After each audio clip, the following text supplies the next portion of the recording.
मरते हुए घटोत्कच ने कर्ण से ऐसी कौन सी अंतिम इच्छा मांगी जिसने महाभारत की पूरी धारा बदल दी?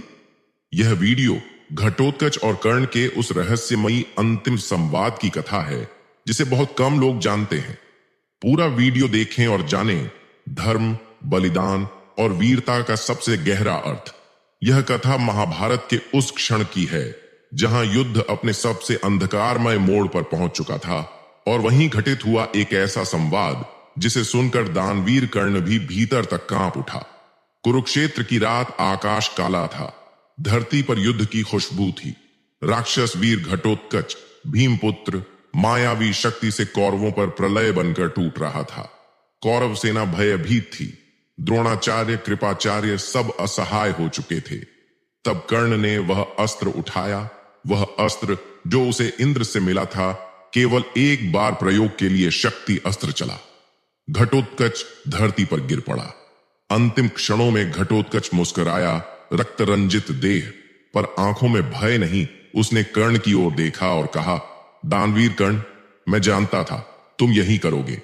यह सुनकर कर्ण ने चौंकते हुए कहा, तुम जानते थे फिर भी युद्ध में उतरे? घटोत्कच ने धीमे स्वर में उत्तर दिया, हां, क्योंकि मेरी मृत्यु से अधिक मूल्यवान कुछ और था। फिर घटोत्कच ने एक मांग रखी। उसने कांपती आवाज में कहा, कर्ण, मैं तुमसे दान नहीं, वचन मांगता हूं। दानवीर कर्ण, जो कभी किसी याचक को खाली हाथ नहीं लौटाता, कर्ण बोला, जो मांगना है मांगो, मैं अवश्य दूंगा। घटोत्कच ने कहा, आज तुमने जिस अस्त्र से मुझे मारा है वही अस्त्र कल अर्जुन पर मत चलाना। क्षण भर को समय थम गया। इस वचन से कर्ण का हृदय कांप उठा। कर्ण समझ गया यह कोई सामान्य मांग नहीं थी। घटोत्कच ने आगे कहा, मेरी मृत्यु का उद्देश्य यही है कर्ण, कि अर्जुन बचे, क्योंकि यदि अर्जुन मरा तो धर्म का सूर्य अस्त हो जाएगा। कर्ण के हाथ कांपने लगे। वह जानता था अब उसके पास अर्जुन को मारने का अचूक साधन नहीं रहा।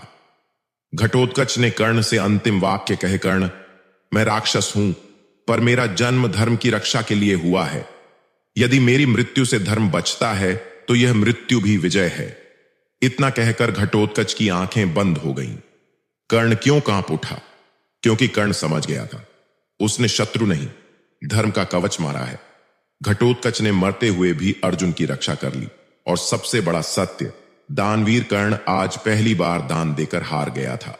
दूर खड़े श्री कृष्ण मंद मुस्कान के साथ बोले, कर्ण, कभी कभी सबसे बड़ा दान शत्रु की मृत्यु नहीं, धर्म की रक्षा होता है। सच्चा बलिदान वह है जो स्वयं के अंत में भी बड़ा हो। धर्म के लिए दिया गया जीवन भी विजयी होता है। और कभी कभी राक्षस भी देवताओं से अधिक धर्मनिष्ठ होते हैं। यह प्रसंग हमें सिखाता है कि कभी कभी मृत्यु भी विजय बन जाती है और एक बलिदान पूरे युद्ध की दिशा बदल देता है।